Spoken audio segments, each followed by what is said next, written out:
Hey guys, all right, really quick, I'm back here. And as I said in the second video here, I wanted to talk about some of these alternate hits. So let's talk about this neuro hits thing.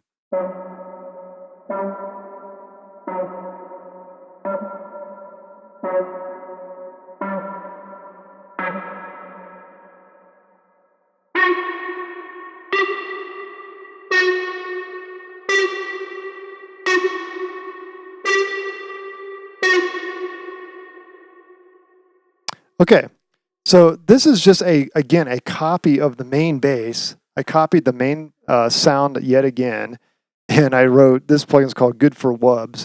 And why did I say that? Well, I'm not going to go through all the plugins because you guys get it at this point.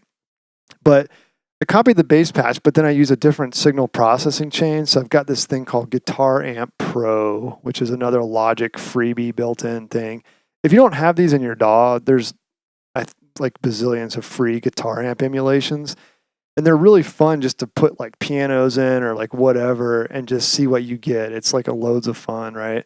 So without any plugins, this thing sounds like this.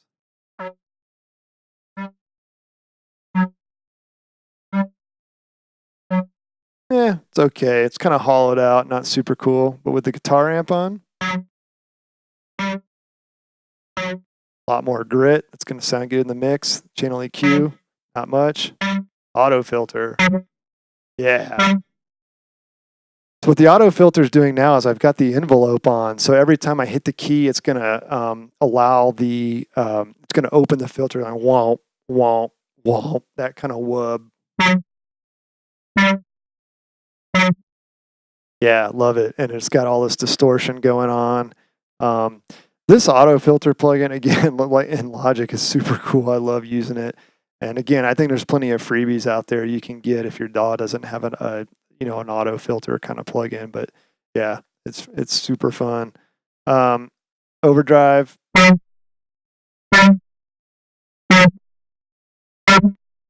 can see my bass bus isn't hitting any hotter without it. So it's without it. Minus 5.5. Then with it. So again, the overdrive is acting kind of like a compressor or a limiter. It's kind of squashing the sound and making it sound louder, but it's not taking up any more headroom, and it's just kind of distorting it and sounding crunchy. I like that. Channel EQ. That's taking out the 100 hertz where the snare, or I'm sorry, the kick is hitting. Multi-pressor again. Starting to get a little loud. It's okay though. And then limiter. Keeping it under control. Good. And then the single EQ. What's this doing? Nothing right now.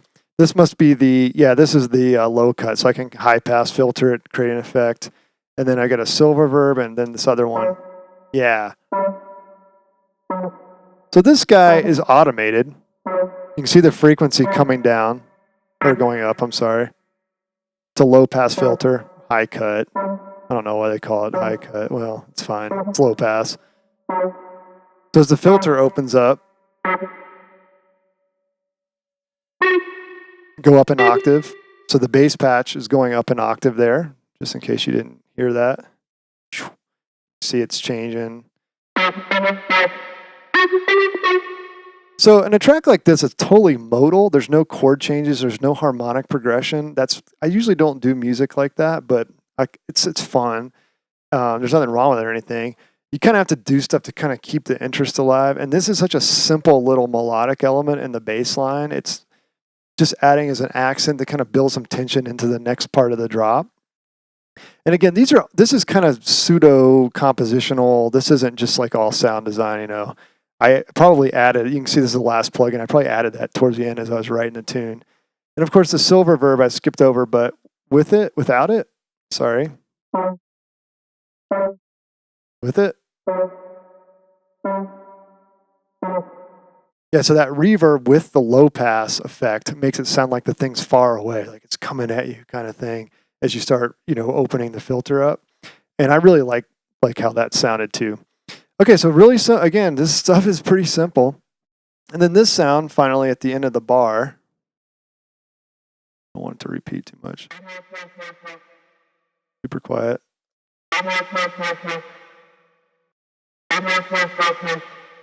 Just more wubs, or what I call wubs. A lot of people call wubs. Those kind of cool bass sounds.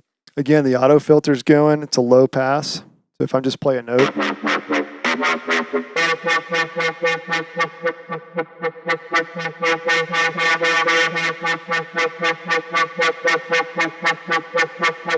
So dial to taste.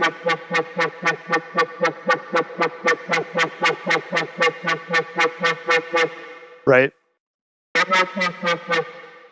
So just dial that into taste and you get that wubby, whoa, whoa, whoa, whoa, whoa, whoa, like that.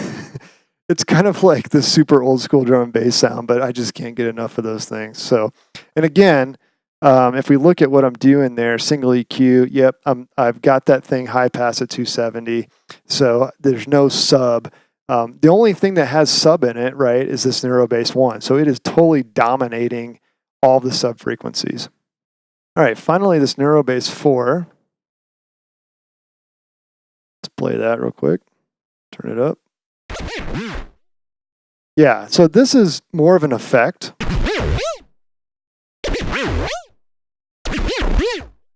And that's all with OBXD pretty much. This is kind of what I call the tape stop bass. You got this LFO.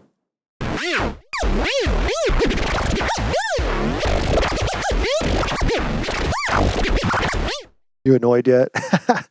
Sorry. It's just loads of fun. But basically what's going on there is I'm automating the OBXD low frequency, LFO frequency rate.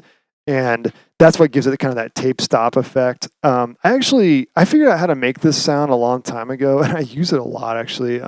If you've listened to some of my other tunes, you'll probably hear them kind of in the background. I use it, overuse it, but every time I do it, I make it a little cooler sound, and I thought that was kind of a fun like effect for this track, and it seemed to work well. All right, turn off the automation, go to the bass. You know what? I think what we'll do now is I've messed up all the levels, so I think what I'm going to do is I'll catch you in a third part of the video where I talk about the bass bus and the bass routing. So I'll see you in the next video.